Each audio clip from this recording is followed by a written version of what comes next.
A 1967 Shelby GT500 with a 427. 427?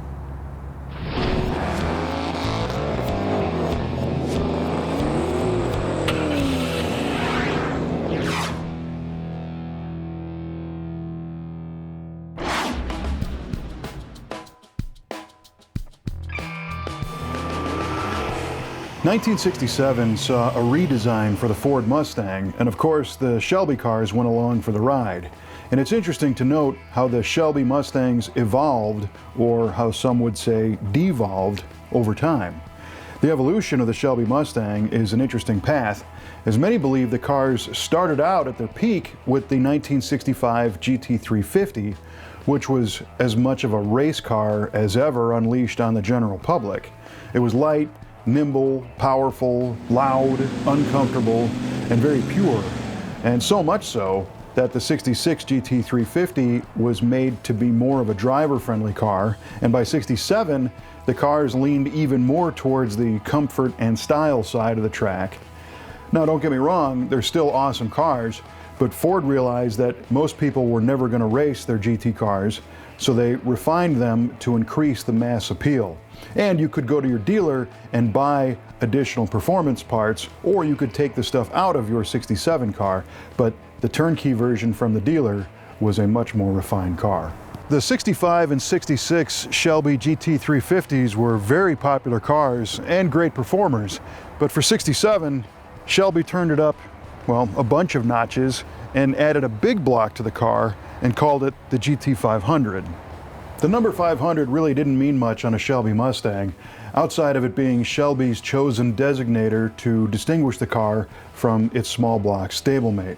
While the number 500 was appearing on cars that had NASCAR connections, like the Galaxy 500, the Shelby GT500 never raced in NASCAR.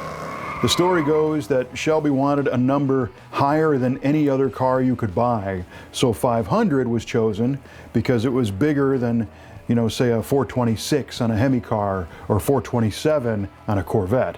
Regardless of the name, the GT500 commanded respect the day it hit the streets.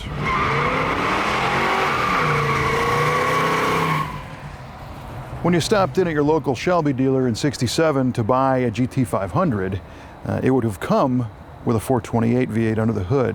But this one has a 427 side oiler under its hood. So the question is, how did it get there?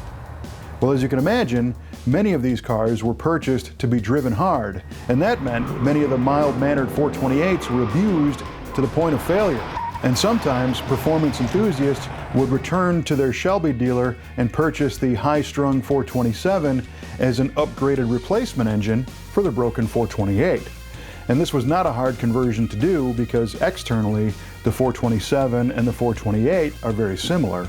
And considering how detailed this installation is in our GT500, we suspect that this was a dealer-installed 427 at some point. The 428 debuted in '66 in the Thunderbird and Ford 7-liter Galaxies, but it wasn't available in a Mustang until 1968.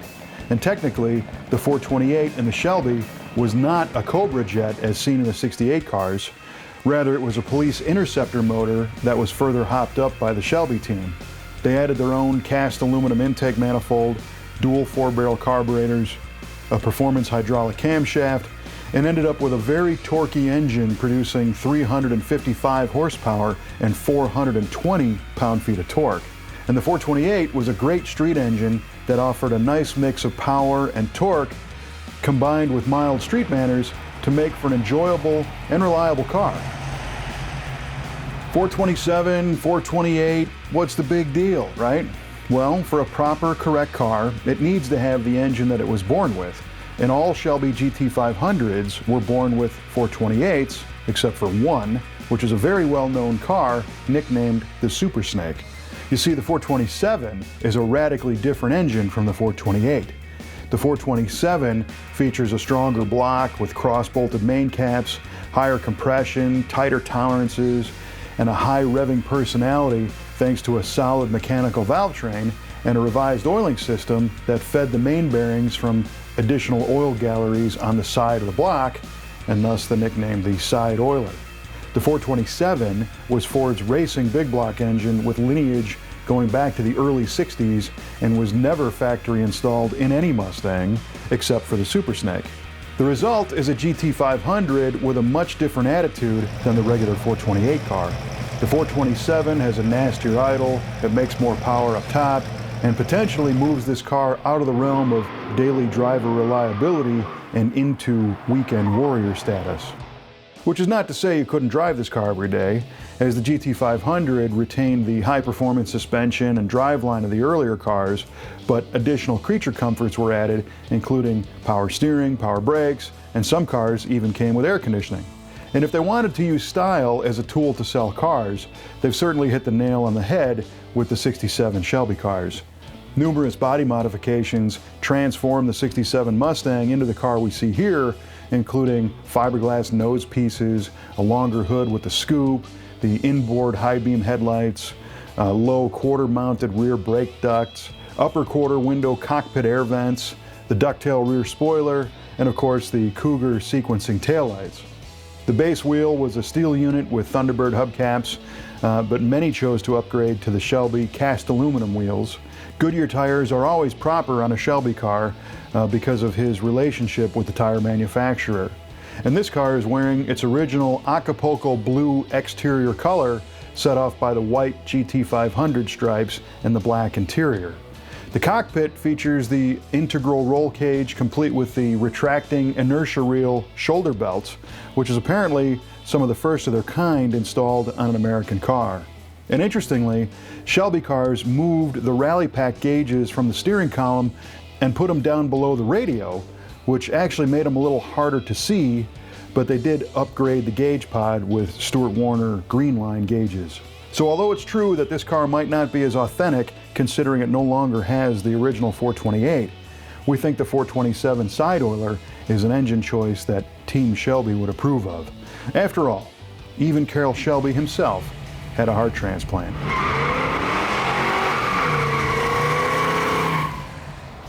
Some might argue that the 428 was a better engine for street driving, but then again, this 427 car's gone well over 78,000 miles, so somebody drove it a lot.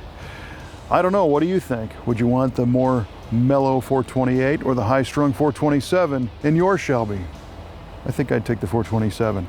Share your thoughts with us on our Facebook page, YouTube comments, or on our website at Muscle Car of the Week. And we'll see you next time with another cool car from the Brothers Collection.